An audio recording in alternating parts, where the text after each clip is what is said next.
போன்ற கன்னித்தேன் அவள் பேர் சொல்லி தித்தித்தேன் அது ஏன் என்று யோசித்தேன் அட நான் எங்கு சுவாசித்தேன் காதோடு மௌனங்கள் இசை வாழ்கின்ற நேரங்கள் பசி நீர் தூக்கமில்லாமல் உயிர் வாழ்கின்ற மாயங்கள் அலைக்கடலாய்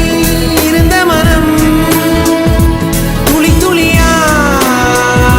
சிதறியதே ஐம்புலனும் என் மனமும் எனக்கு எதிராய் செயல்படுதே விழி காண முடியாத மாற்றம் அதை மூடி மறைக்கின்ற தோற்றம் ஒரு மௌன புயல் வீசுதே